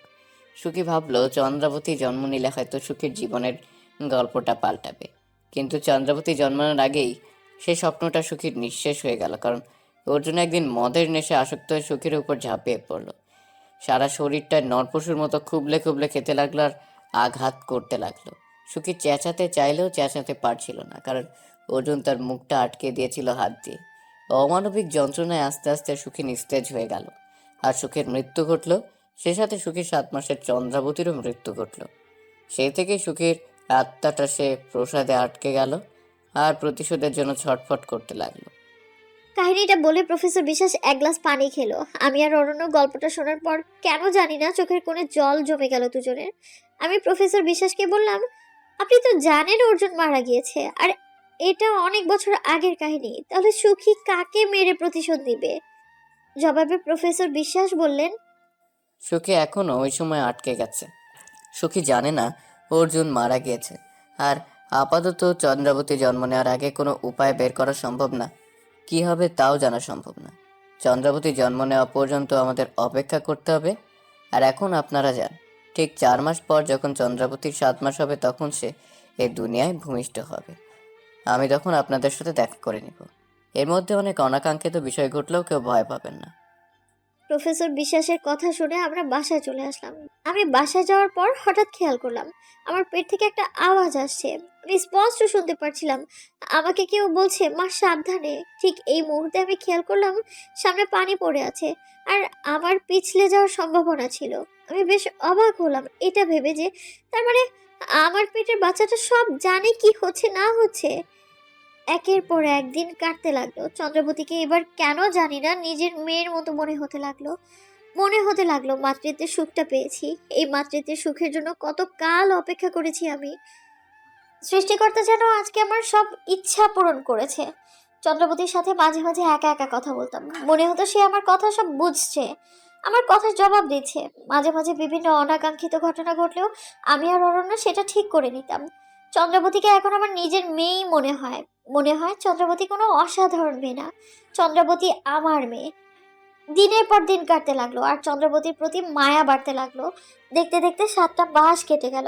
হুট করে আমি আমার পেটে প্রবল ব্যথা অনুভব করতে লাগলাম। অরণ্য তখন অফিসে ছিল। আমি এখন কি করব বুঝতেই পারছিলাম না। অরণ্যকে ফোন দিয়ে বললাম, অরণ্য, আমার খুব কষ্ট হচ্ছে, তাড়াতাড়ি বাসায় আসো। অরণ্য বেশ চিন্তিত হয়ে জবাব দিয়ে বলল, তুমি ডাক্তার সাইমাকে কল দাও, আমি যত তাড়াতাড়ি পারছি আসছি। আমি অরণ্যের ফোনটা কেটে ডক্টর সাইমাকে কল দিলাম। ডক্টর সাইমাকে বললাম, আমার পেটে খুব ব্যথা হচ্ছে, আপনি একটু আসুন না। ডক্টর সাইমা আমায় বললেন। আমি আসতেছি, আপনি চিন্তা করবেন না। আমি ফোনটা কেটে ব্যথায় চিল্লাতে লাগলাম। চারদিকে খেয়াল করলাম প্রচন্ড ঝড় হচ্ছে। অরণ্য আমায় কল দিয়ে বলল, অধরা, তুমি ঠিক আছো তো? আমি ব্যথায় অরণ্যের কথার জবাবও যেন ঠিক করে দিতে পারছিলাম না। শুধু বললাম, আমার খুব কষ্ট হচ্ছে, খুব। তুমি বাসায় আসো। অরণ্য আমাকে বেশ চিন্তিত হয়ে বলল, একটু ধৈর্য ধরো অধরা, চারদিকে খুব ঝড় হচ্ছে, বের হওয়ার মতো উপায় পাচ্ছি না, কি করব আমি বুঝতে পারছি না। তুমি চিন্তা করো না, আমি যেভাবে পারছি আসছি। এই বলে অরণ্য ফোনটা কেটে দিল। আমি কি করব কিছু যেন বুঝতে পারছি না। ডক্টর সাইমাকে ফোন দিতে লাগলাম। কোনোভাবেই ওনার ফোনে কল ঢুকছিল না। প্রতিবারেই ওনার ফোন থেকে নট রিচেবল আওয়াজটা আসছে। আমি এবার বেশ হতাশ হয়ে গেলাম। কি করব বুঝতেই পারছিলাম না। ব্যথায় আমি কুকড়ে মুচড়ে যাচ্ছিলাম। ব্যথার চোটে আমি ফ্লোরে পড়ে এপাশ ওপাশ হতে লাগলাম। কোনোভাবেই ব্যথা কমছিল না আমার। বাইরে খেয়াল করলাম, দেখলাম আশপাশ অন্ধকার হয়ে গেছে। ঝড়ে যেন গাছপালা সব উপড়ে যাচ্ছে। অরণ্য আর ডক্টর সাইমা কারোই কাছেই ফোন ঢুকছে না। এবার নিজেকে অনেক অসহায় মনে হতে লাগলো। ব্যথায় আমার চোখ বন্ধ হয়ে আসতে লাগলো। ব্যথা সহ্য করতে না পেরে আমি ঘরের সমস্ত জিনিস ওলট পালট করতে লাগলাম। আস্তে আস্তে নিস্তেজ হয়ে যেতে লাগলাম আমি। আমার মনে হচ্ছে এবার আমার পাশে কেউ বসে আছে। বুঝতে পারছি না কে বসে আছে। আস্তে আস্তে আমার চোখ বন্ধ হয়ে গেল। আমি যে কখন জ্ঞান হারিয়ে ফেললাম টেরই পাইনি। জ্ঞান ফেরার পর খেয়াল করলাম চারিদিকে সব আলোকিত হয়ে গিয়েছে, ঝড়ও কমে গিয়েছে, আর আমার পেটের ব্যথাটাও কমে গিয়েছে। পেটে হাত দিয়ে দেখলাম পেটটা আর ফুলও নেই। তার মানে চন্দ্রাবতীর জন্ম নিয়েছে, কিন্তু চন্দ্রাবতী কোথায়? কোথাও তো বাচ্চার কান্নার শব্দ পাচ্ছি না। বুকের ভেতরটা হু হু করে করতে লাগলো চন্দ্রাবতীকে দেখার জন্য। হুট করেই মাথার কাছে কিছু একটা স্পর্শ অনুভব করতে লাগলাম। মাথার কাছে চোখ ফিরিয়ে যা দেখলাম তা দেখে মাথাটা যেন আরো ঘুরিয়ে গেল। এ তো সেই মোমের পুতুলটার মতো দেখতে, যে পুতুলটা আমি স্বপ্নে বারবার দেখেছি। আর সবচেয়ে বেশি অবাক হয়েছে এটা দেখে যে একটা 7 মাসের সদ্য জন্ম নেয়া নবজাতক বসে আছে। আমার মাথাটা আস্তে আস্তে ঘুরতে লাগলো। আবার কখন জ্ঞান হারালাম বুঝতে পারলাম না। দ্বিতীয়বার জ্ঞান ফেরার পর খেয়াল করলাম আমার পাশে ডক্টর সাইমা আর অরণ্য বসে আছে। আমি অরণ্য আর ডক্টর সাইমাকে দেখে কিছুটা স্বস্তি পেলাম। মনে হলো মনের জোরটা আমার বেড়ে গিয়েছে। পাশে খেয়াল করে দেখলাম চন্দ্রাবতী শুয়ে আছে। মনটা বেশ প্রশান্ত হলো চন্দ্রাবতীকে এইভাবে দেখে। আমি অরণ্যকে কাছে পেয়ে অরণ্যের হাতটা ধরে বললাম, চন্দ্রাবতীকে আমি যখন প্রথম দেখেছিলাম তখন দেখেছিলাম চন্দ্রাবতী পাশে বসে আছে। এরকম কেন হয়েছে অরণ্য? অরণ্য একটু শান্ত হয়ে আমার মাথায় হাত বুলাতে বুলাতে বলল, অধরা, আমি জানি তুমি চন্দ্রবতীকে নিজের মেয়ের মতো ভাবতে শুরু করেছো। বাস্তবতা যত কঠিনই হোক, তোমাকে এটা মেনে নিতেই হবে যে চন্দ্রাবতী কোনো সাধারণ মেয়ে না, এটা একটা অতৃপ্ত আত্মা। আর চন্দ্রাবতীর এরকম বসে থাকাটা তো তোমাকে স্বাভাবিকভাবেই নিতে হবে অধরা। অধরা, আপাতত 7 দিন এই বাসা থেকে আমরা কেউই বের হতে পারবো না। আমি কিছুটা অবাক হয়ে অরণ্যকে বললাম, বাসা থেকে বের হতে পারবো না কেন? কারণ প্রফেসর নিষেধ করেছে, এতে পরিস্থিতি হিতে বিপরীত হতে পারে। আচ্ছা তা ঠিক আছে, কিন্তু ডক্টর সাইমা কোথায় থাকবে? ডক্টর সাইমা বলল। আমাকে নিয়ে আপনাদের টেনশন করতে হবে না। পাশ থেকে অরণ্য বলে উঠল, ওনাকে পাশের রুমটাই থাকতে দিলেই হবে। আপাতত তুমি কিছু খেয়ে নাও, অনেকক্ষণ যাবত কিছু খাও না। আমি একটু স্বস্তি নিয়ে বললাম, কিন্তু চন্দ্রাবতী কি খাবে? অরণ্য হতাশ হয়ে বলল। রক্ত। অরণ্যের এরকম জবাব শুনে আমি বেশ চমকে গেলাম। আর অরণ্যকে জিজ্ঞেস করলাম, রক্ত খাবে মানে? হ্যাঁ, চন্দ্রাবতী জন্ম নিয়েছে প্রতিশোধ নেওয়ার জন্য। ও সাধারণ মেয়ে না, এটা কেন ভুলে যাও অধরা? ওকে ওর মতো থাকতে দাও। পাশ থেকে চন্দ্রাবতী জবাব দিয়ে বলল, আমাকে আমার মতো থাকতে দাও মা, আমাকে বিরক্ত করো না। সদ্য জন্ম নেওয়া বাচ্চার মুখে এমন জবাব শুনে আমি চমকে গেলাম। কিন্তু চমকে গেলেই বাকি, সত্যি তো এটাই, ও কোনো মানুষ না। কিন্তু এতদিন পেটে নিয়ে ওকে খুব ভালোবেসে ফেলেছি আমি। একটা মায়া ওর প্রতি আমার কাজ করে। কিন্তু বাস্তবতা এটা, ও আমার মেয়ে না, ও একটা আত্মা। আমি উঠে কিছু খেয়ে নিলাম। একদিন পার করলাম। পরদিন খেয়াল করলাম চন্দ্রবতী হাঁটছে আর হেঁটে অরণ্যের কাছে এসে অরণ্যের দিকে তেড়ে আসছে। অরণ্যকে আঘাত করতে থাকলো। আমি চন্দ্রবতীকে ধরলাম। সাথে সাথে চন্দ্রবতী বেশ শান্ত হয়ে গেল। 7টা দিন আমাদের এই বাসার ভেতরেই পার করতে হবে। জানি না এই 7টা দিনে আর কি কি ঘটবে। আজকে সারা দিন আমি খেয়াল করলাম চন্দ্রবতী বারবার অরণ্যের দিকে তেড়ে যাচ্ছিল। এর কারণ আমি খুঁজে পাচ্ছিলাম না। সারাটা দিন এভাবেই পার করলাম। রাত 3টায় খেয়াল করলাম ডক্টর সাইমা দরজায় নক করছে। আমি আর অরণ্য তাড়াতাড়ি গিয়ে দরজা খুললাম। খেয়াল করলাম ডক্টর সাইমা বেশ ভয় পেয়ে আমাদের বলছে। চন্দ্রাবতী? নামটা বলেই চুপ হয়ে গেল। আমি জিজ্ঞেস করলাম, চন্দ্রবতী কি করেছে? ওই যে দেখো, চন্দ্রাবতী। চন্দ্রাবতীকে দেখে মনে হচ্ছে 7 বছরের একটা বাচ্চা। ওর কাছে যেতেই চোখগুলো কেমন যেন ঝলসে যাচ্ছিল। ডক্টর সাইমার কথাগুলো শুনে আমি আর অরণ্য চন্দ্রবতীর কাছে গেলাম। গিয়ে দেখলাম চন্দ্রবতী দোলনায় বসে দোল খাচ্ছে আর ওকে দেখে 7 বছরের বাচ্চার মতো লাগছে। আর অরণ্যকে দেখে অরণ্যের দিকে তেড়ে এসে হাতে কামড় বসিয়ে দিল। আমি চন্দ্রবতীকে ধরে সরাতে নিলাম। সাথে সাথে চন্দ্রবতী আমার স্পর্শ পেয়ে ঠান্ডা হয়ে গেল। একের পর এক কাহিনী, একের পর এক অনাকাঙ্ক্ষিত ঘটনার মধ্য দিয়ে 7টা দিন পার করলাম আমরা। 7টা দিনে শুধু এটাই খেয়াল করলাম চন্দ্রবতী অরণ্যকে বারবার আঘাত করতে চেয়েছে। আমি অরণ্য আর ডক্টর সাইমা এর কারণ বুঝতে পারছিলাম না। অপরদিকে 7 দিনে চন্দ্রবতীকে এখন দেখলে মনে হয় সে এক 12 বছরের কন্যা। আমরা সময় নষ্ট না করেই প্রফেসর বিশ্বাসের কাছে গেলাম। গিয়ে দেখলাম প্রফেসর বিশ্বাস সেই আগের মতোই চেয়ারে বসে সিগারেট টানছে আর আমাকে দেখে বলছে, আরে মিসেস অধরা, তা আপনার মেয়ে তো দেখি অনেক বড় হয়ে গিয়েছে। আমি কিছুটা বিরক্ত হয়ে জবাব দিলাম, খেয়ালি না করলে কি আপনার ভালো লাগে না? হুট করে পাশ থেকে চন্দ্রবতী বলে উঠল, আমার কাজে বাধা দেওয়ার চেষ্টা করবেন না, তাহলে আপনাকেও আমি ছাড়বো না প্রফেসর বিশ্বাস। প্রফেসর বিশ্বাস হেসে বলল, আমি কেন তোমার কাজে বাধা দিব? আমি বরং তোমাকে সাহায্য করব বোকা। খেয়াল করলাম চন্দ্রবতী এবার বেশ খুশি। ঠিক এই মুহূর্তে প্রফেসর বিশ্বাস কি একটা যেন চন্দ্রবতীর নাকে ধরলো আর চন্দ্রবতী নিস্তেজ হয়ে পড়ে গেল। আমি তখন প্রফেসর বিশ্বাসকে 7 দিনে ঘটে যাওয়া সব ঘটনাগুলো বললাম। প্রফেসর বিশ্বাস এবার আমাদের বসিয়ে আগের মতো পাশের রুমটা চলে গেলেন আর কিছুক্ষণ পর ফেরত আসলেন। বললেন, মিসেস অধরা, চন্দ্রাবতী এখন প্রতিশোধ নেওয়ার জন্য প্রস্তুত, কিন্তু সুখী এখন চন্দ্রাবতীকে কোনো নির্দেশনা দেয়নি, তাই চন্দ্রাবতী এখন প্রতিশোধ নেওয়া শুরু করেনি। তাই চন্দ্রাবতী প্রতিশোধ প্রবণ হওয়ার আগেই চন্দ্রাবতীকে শেষ করতে হবে। চন্দ্রাবতীকে শেষ করার কথা বলাতে নিজের বুকে যেন একটা চরম আঘাত পেলাম মনে হচ্ছে। কেন জানি চন্দ্রাবতীর প্রতি একটা অদ্ভুত মায়া কাজ করে সব সময়। মনে হয় চন্দ্রাবতী আমার মেয়ে, কিন্তু মায়া কাজ করলেও বাস্তবতার সাথে তা হেরে গিয়েছে। তাই প্রফেসর বিশ্বাসকে বললাম, কিন্তু চন্দ্রাবতী বারবার অরণ্যকে আঘাত করতে চেয়েছে কেন? এর কি কোনো উত্তর জানেন আপনি?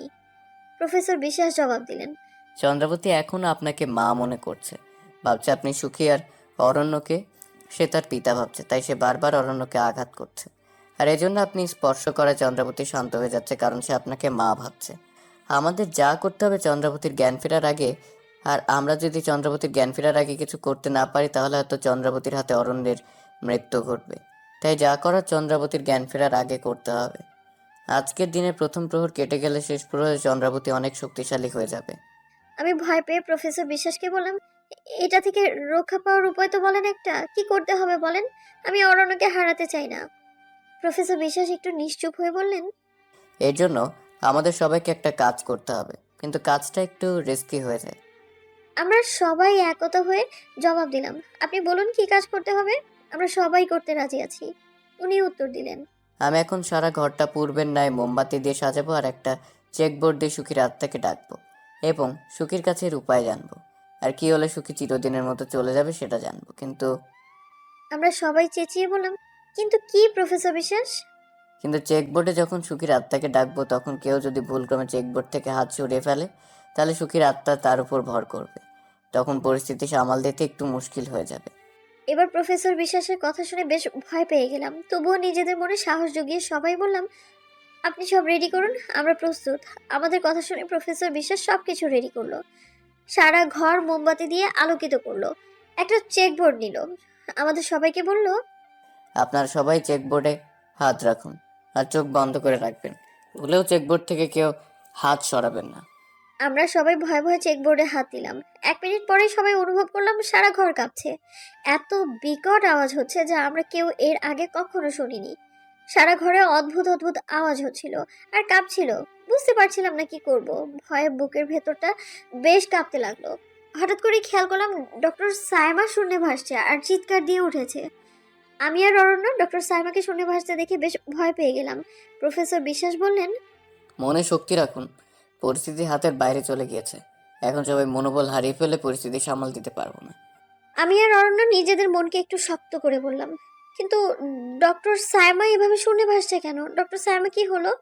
প্রফেসর বিশ্বাস হতাশ হয়ে জবাব দিলেন, ডাক্তার সাইমা ভয় পেয়ে চেকবোর্ড থেকে হাত সরিয়ে ফেলেছিল, এজন্য সুখীর আত্মা ডাক্তার সাইমার শরীরে ভর করেছে। কি হবে বলা যাচ্ছে না, তবে যে করে হোক পরিস্থিতি সামাল দিতে হবে। ঠিক এই মুহূর্তে খেয়াল করলাম ডক্টর সাইমা শূন্যে ঘুরছে, সাথে সাথে চন্দ্রাবতীও জেগে উঠেছে। চন্দ্রাবতীর চোখ যেন আগুনের মতো জ্বলছে। ডক্টর সাইমা শূন্য থেকে আছড়ে নিচে পড়লো। একটা বিকট শব্দ হতে লাগলো, চারদিকে কম্পন হতে লাগলো। ডক্টর সাইমা এবার উঠে তেড়ে বসলো আর প্রফেসর বিশ্বাসকে বলল, আমাকে ডেকেছিস কেন বল? আমার কাজে বাধা দিতে চেয়েছিস কেন বল? প্রফেসর বিশ্বাস জবাব দিল, আমি তোমার প্রতিশোধ নেওয়াতে সাহায্য করতে চাই, তুমি কি চাও বলো। সুখী আত্মচিৎকার দিয়ে বলল, আমি রক্ত চাই, রক্ত চাই। প্রফেসর বিশ্বাস বলল। কার রক্ত চাও বলো। সুখী খিলখিল করে হেসে বলল, অরণ্যের। অরণ্যের নামটা এইভাবে শুনে আমি চমকে গেলাম। আমার বুকের ভেতরটা যেন ব্যথা হতে লাগলো। বুঝতে পারছিলাম না অরণ্যের প্রতি সুখীর এত রাগ কেন। প্রফেসর বিশ্বাস সুখীর এই কথা শুনে বলল, কিন্তু অরণ্য তো তোমার কোনো ক্ষতি করেনি, তাহলে অরণ্যকে মারতে যাচ্ছ কেন? অরণ্য তো অর্জুন না সুখী, আর অরণ্যকে মারার জন্য তুমি চন্দ্রাবতীকে কেন এই দুনিয়ায় এনেছো? সুখী এবার বিদঘুটে হাসি দিয়ে বলল, আমার কাউকে মারার শক্তি নেই বোকা, তাই চন্দ্রাবতীকে এনেছি। আমার সব শক্তি চন্দ্রাবতীর মধ্যেই আছে। আর অরণ্য তো অর্জুনের বংশধর। আমি অর্জুনের বংশধর নির্বংশ করতে চাই, তাই অরণ্যকে হত্যা করতে চাই। আর অধরা এতদিন মা হতে পারেনি শুধু আমার অভিশাপে। সুখীর কথা শুনে আমি বেশ চমকে গেলাম। আমার মাথাটা ঘুরে যেতে লাগলো। কি করব বুঝতেই পারছিলাম না, কোনো উপায়ও পাচ্ছিলাম না। প্রফেসর বিশ্বাসও বুঝতে পারছে না কি করবে। এর মধ্যে খেয়াল করলাম চন্দ্রাবতী অরণ্যকে ধরে শূন্যে তুলে ফেলেছে। আমি এটা দেখে ভয় কুঁকড়ে গেলাম। চিল্লাতে চিল্লাতে বললাম, চন্দ্রাবতী ছাড় অরণ্যকে, আমার অরণ্যকে মেরো না, আমি তোমার পায়ে ধরছি, কি ক্ষতি করেছে ও? পাশ থেকে সুখী হেসে হেসে বলল, মিসেস অধরা চন্দ্রাবতী আপনার কথা শুনবে না তো, ও তো আমার বসে। অরণ্যকে মেরে যে আমার প্রতিশোধ নিব। আমি কাঁদতে কাঁদতে বললাম, অরণ্য তো তোমার কোনো ক্ষতি করেনি, তাহলে কেন অরণ্যকে এভাবে শেষ করতে চাচ্ছ? দোহাই লাগে, অরণ্যকে ছেড়ে দাও। সুখী একটা চিৎকার দিল কথাটা শুনে। সুখীর চিৎকার শুনে মনে হলো সারা ঘর কম্পিত হচ্ছে। চিৎকার দিয়ে বলল, অরণ্যকে ছাড়লে তো আমি শান্তি পাবো না। আমি প্রফেসর বিশ্বাসের দিকে তাকিয়ে বললাম, কিছু একটা করুন আপনি, আমার অরণ্যকে মেরে ফেলবে, অরণ্যকে ছাড়া আমি কি করে থাকবো? প্রফেসর বিশ্বাস নিরাশ হয়ে বলল, আমি কোনো উপায় পাচ্ছি না। এই কথা শুনে আমি কি করব বুঝতেই পারছিলাম না। সবকিছু এলোমেলো হতে লাগলো। খেয়াল করলাম চন্দ্রাবতী অরণ্যকে আঘাতের উপর আঘাত করতে লাগলো। অরণ্য আঘাত পেয়ে চিল্লাতে লাগলো। সুখী এবার হাসতে লাগলো। চারদিকে ভীষণ বাতাস বইতে লাগলো। চারদিকে আস্তে আস্তে অন্ধকার হতে লাগলো। আমার মাথায় খুব পেইন হতে লাগলো। নিজের চোখের সামনে নিজের ভালোবাসার মানুষের মৃত্যু দেখতে হবে, এটা ভেবেই গায়ে কাঁটা দিয়ে উঠলো আমার। তাই কিছু না পেয়ে আমি একটা ছুরি দিয়ে নিজের হাতে আঘাত করলাম। ভালোবাসার মানুষের মরে যাওয়ার চোখে দেখার চেয়ে নিজে মরে যাওয়া অনেক ভালো। আমি অরণ্যকে কখনো হারাতে পারবো না। আমার আগে 15টা বছর ওর সাথে আমি কাটিয়েছি শুধুমাত্র ভালোবাসার বন্ধনটার জন্য। আর আজকে অরণ্যকে সেই বন্ধন ছিঁড়ে যেতে আমি দেখতে পারবো না। কিন্তু নিজের হাতে যখন আঘাত করলাম তখন খেয়াল করলাম চন্দ্রাবতী অরণ্যকে শূন্য থেকে নিচে আছড়ে ফেলে আমাকে বলছে, মা, এ কি করছো তুমি? যতই হোক তুমি আমাকে পেটে নিয়েছো, তুমিও সুখীর মতো আমার মা হও। তুমি এইভাবে হাতে আঘাত করো না, আমার যে কষ্ট হয়। পেটে থাকতে তোমার সাথে আমি কত কথা বলেছি, আমিও যে তোমাকে ভালোবাসি মা। চন্দ্রাবতীর কথা শুনে বেশ বুঝতে পারছিলাম আমার মতো চন্দ্রাবতীরও আমার প্রতি একটা মায়া জন্মে গিয়েছে। পাশ থেকে প্রফেসর বিশ্বাস চন্দ্রাবতীর কথা শুনে আমাকে কানে কানে বললেন, মিসেস অধরা, এটাই সময় সবকিছু ঠিক করার। চন্দ্রাবতীকে বুঝাতে পারলে সুখী শান্ত হয়ে যাবে। আপনি চন্দ্রাবতীকে বোঝানোর চেষ্টা করুন এবং তাদের মুক্তি কিসে হবে সেটার উপায়টা বের করে দিন। আমি প্রফেসর বিশ্বাসের কথা শুনে মনে আরো মনোবল বাড়ালাম আর চন্দ্রবতীকে বললাম, মা, তুমি যে আমার বেঁচে থাকার অবলম্বন আমার অরণ্যকে কেড়ে নিচ্ছ। অরণ্য তো তোমাদের সাথে কোনো অন্যায় করেনি, তাহলে অরণ্যকে কেন কষ্ট দিচ্ছ? অর্জুনের শাস্তি কেন অরণ্যকে দিচ্ছ? অর্জুন তো মরে গিয়েছে, আর তার শাস্তি অরণ্যকে দিয়ে কি লাভ? পাশ থেকে সুখী হঠাৎ শান্ত হয়ে চন্দ্রবতীকে বলল। চন্দ্রাবতী প্রতিশোধ নেই। চন্দ্রবতী সুখীর কথার জবাবে বলল, না মা, তা পারবো না। অরণ্যকে মারা ছাড়া তুমি আমাদের মুক্তির অন্য কোনো উপায় বলো। অরণ্যকে মেরে আমি অধরাকে কষ্ট দিতে পারবো না। আর আমাদের তো হত্যা করেছে অর্জুন, কেন একজনের শাস্তি আমি অন্যজনকে দিব? তুমি একজন ন্যায় বিচারক রানী ছিলে, তোমার কাছে কি এটা ঠিক মনে হচ্ছে? একবার তোমার সততা আর ন্যায় বিচারটাকে কাজে লাগিয়ে বলো। এবার খেয়াল করলাম সুখী চন্দ্রবতীর কথাটা শুনে বেশ শান্ত হয়ে গেল। বুঝতে পারলাম সুখীর মনেও প্রশ্নটা বেশ প্রশ্নবিদ্ধ করেছে। খানিকক্ষণ ভেবে সুখী উত্তর দিল, কিন্তু আমাদের মুক্তি তখনই হবে যখন আমার অর্জুনের বংশধরের রক্ত স্পর্শ করতে পারবে। কথাটা শুনে আমি ঠিক কি করবো বুঝতে পারছিলাম না। তবে ছুরিটা দিয়ে অর্জুনের হাতের এক অংশ কেটে বললাম, রক্ত দরকার তো, এই নাও অর্জুনের বংশধরের রক্ত। রক্ত স্পর্শ করলেই তোমরা মুক্তি পেয়ে যাবে তো? এতে তো অরণ্যকে মারার কোনো প্রয়োজন দেখছি না। প্লিজ অরণ্যকে মেরো না। খেয়াল করলাম সুখী এবার সে রক্ত স্পর্শ করেছে, আর চন্দ্রবতীও। সাথে সাথে চারদিকের ঝড় থেমে গিয়েছে, ঘরের কম্পনও থেমে গিয়েছে। এবার সুখী আমায় বলল, তুমি আমাকে মুক্তি দিয়ে তুমি কি চাও বলো। আমি বললাম, তুমি আমার জীবন থেকে তোমার অভিশাপটা তুলে নাও। আমি আবার মা হতে চাই। আমি চাই আমার কোলে আমার চন্দ্রাবতী আসুক, তবে মানুষ হয়ে। চন্দ্রাবতীকে গর্ভে ধারণ করে তার প্রতি এক অসম্ভব মায়ায় আমি জড়িয়ে গিয়েছি। সে মায়া থেকে আমি বের হতে পারছি না। পাশ থেকে চন্দ্রাবতীও বলে উঠল, অধরার মায়ের পেটের থেকে আমিও যে মাকে বেশি ভালোবেসে ফেলেছি সুখী মা। আমিও চাই অধরার মেয়ে হয়ে আসি। সুখী এবার স্বস্তির নিঃশ্বাস ফেলে বলল, তোমার ইচ্ছে পূরণ হবে অধরা। তোমার গর্ভে চন্দ্রাবতী আসবে, আর সে সাধারণ মানুষ হয়ে আসবে, কিন্তু তার গুণে গুণে অসাধারণ। আমার সব গুণ তার মধ্যেই থাকবে। বড় হওয়ার সাথে সাথে তার মধ্যে গুণগুলো প্রকাশিত হতে থাকবে। আর এই নাও একটা মুকুট। আমি সুখীর হাত থেকে মুকুটটা নিয়ে জিজ্ঞেস করলাম, এটা কিসের মুকুট? এটা দিয়ে কি করব আমি? সুখী একটা দীর্ঘশ্বাস ফেলে বলল, এটা চন্দ্রাবতীর জন্য আমি বানিয়েছিলাম, কিন্তু পরানোর সৌভাগ্য হয়নি। তোমার কোলে জন্ম নিলে তাকে এটা পরিয়ে দিও। আমি এবার আসছি। এটা বলার পর খেয়াল করলাম চন্দ্রবতী মিলিয়ে গিয়েছে, আর একটা হাওয়ার মতো কিছু একটা ডক্টর সাইমার শরীর থেকে বের হয়ে গিয়েছে, আর ডক্টর সাইমা জ্ঞান হারিয়ে ফেলেছে। এদিকে অরণ্যও জ্ঞান হারিয়ে ফেলেছে। আমি অরণ্যের হাতটা কাপড় দিয়ে বেঁধে দিলাম।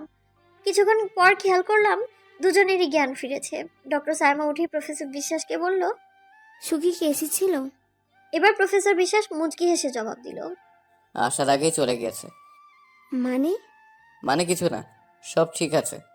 আমিও মুচকি হাসলাম, কারণ ডক্টর সাইমা ভুলে গিয়েছে এতক্ষণ তার সাথে কি হয়েছিল। খেয়াল করলাম অর্ণও আমায় বলছে, অধরা ঠিক আছো তো? আমি শান্ত হয়ে জবাব দিলাম, ঠিক আছি। প্রফেসর বিশ্বাসকে বললাম, আপনাকে ধন্যবাদ সাহায্য করার জন্য। প্রফেসর বিশ্বাস একটু হেসে বললেন, শেষটা আমার সাধ্যের বাইরে চলে গেছিল। আপনি ঠিক না করলে হয়তো ঠিক করতে পারতাম না। আপনি আর ডক্টর সাইমা প্রথম থেকে পাশে না থাকলে আমি তো কিছুই বুঝতে পারতাম না। বেঁচে থাকলে আবার দেখা হবে। এখন আমরা যাই। প্রফেসর বিশ্বাস এবার একটু জোরে হাসি দিয়ে বললেন, হয়তো কয়েকদিন পরেই দেখা হতে পারে। আমি বেশ অবাক হয়ে জবাব দিলাম, কেন? উনি আবারও একটা হাসি দিয়ে বলল, কারণ চন্দ্রাবতী তো আসছেই। আমি এবার বেশ বিরক্ত হয়ে উত্তর দিলাম, আপনি সবসময় বেশ হেয়ালি করেন। যাই হোক, তারপর আমরা সবাই প্রফেসর বিশ্বাসের বাড়ি থেকে প্রস্থান নিলাম। অরণ্যের সাথে আমার সম্পর্কটা আরও ভালো হলো। সে ঘটনার 3 মাস পরেই আমি বেশ বমি করতে লাগলাম একদিন। কি হলো বুঝতেই পারছিলাম না, মাথাটাও একটু ঝিমুনি দিল।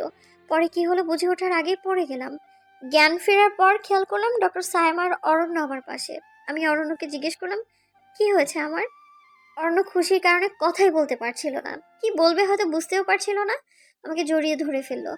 আমিও বুঝতে পারছিলাম না কি হয়েছে, তাই আস্তে করে অরণ্যকে বললাম, ডক্টর সাইমার সামনে লজ্জাশরম সব খেয়েছো নাকি? এভাবে ধরলে যে। অরণ্য এবার আমার কথা শুনে বেশ লজ্জা পেয়ে আমায় ছাড়লো। ডক্টর সাইমা আমায় বলল, মিসেস অধরা, আপনি মা হতে চলেছেন। ডক্টর সাইমার কথাটা শুনে যেন নিজের কানকেও বিশ্বাস করতে পারছিলাম না। কি যে খুশি লাগছিল বোঝাতে পারবো না। বুঝতেই পারছিলাম না আমি নিজে। অরণ্যকে বললাম, তুমি ডক্টর সাইমাকে খালি মুখে বিদায় করবে নাকি? যাও তাড়াতাড়ি মিষ্টি নিয়ে এসো। অরণ্য আমার কথা শুনে দৌড়ে মিষ্টি আনতে গেল। ডক্টর সাইমা বললেন, আপনার কি মনে হয় আপনার ছেলে সন্তান হবে নাকি মেয়ে সন্তান? আমি হাসি মুখে জবাব দিলাম, অবশ্যই মেয়ে সন্তান। আমার কোলে আমার চন্দ্রাবতী আসবে। ডক্টর সাইমাও এবার হাসলেন আর বললেন, আপনার মনের ইচ্ছা যেন পূরণ হয়। এবার আমার পেটে আমার মেয়ে আস্তে আস্তে বড় হতে লাগলো, বাড়তে লাগলো। সময়ের বেড়াজাল থেকে বের হয়ে কবে যে আমার মেয়ে ভূমিষ্ঠ হবে সেই অপেক্ষায় আছি আমি। দেখতে দেখতে 8টা মাস পার করলাম। আলট্রা করার পর ডক্টর সাইমা বললেন আমার মেয়ে হবে। আর আমার মনে তো বিশ্বাস ছিলই আমার চন্দ্রাবতীই হবে। কেটে গেল 10টা মাস। হঠাৎ রাতে স্বপ্ন দেখলাম একটা মোমের পুতুল ঠিক স্পর্শ করতেই সেটা মানুষ হয়ে গিয়েছে আর আমার কোলে এসে জড়িয়ে ধরে আছে। এই সময় আমার ঘুম ভাঙলো আর হুট করে ঘুম থেকে উঠে খেয়াল করলাম আমার পেটে পেইন হচ্ছে। অরণ্য আমাকে এভাবে উঠতে দেখে বলল, কি হয়েছে? আমি ব্যথা নিয়েও হাসি হাসি মুখে উত্তর দিলাম, আমাকে তাড়াতাড়ি হসপিটালে নিয়ে যাও, কারণ আমার চন্দ্রাবতী আসছে।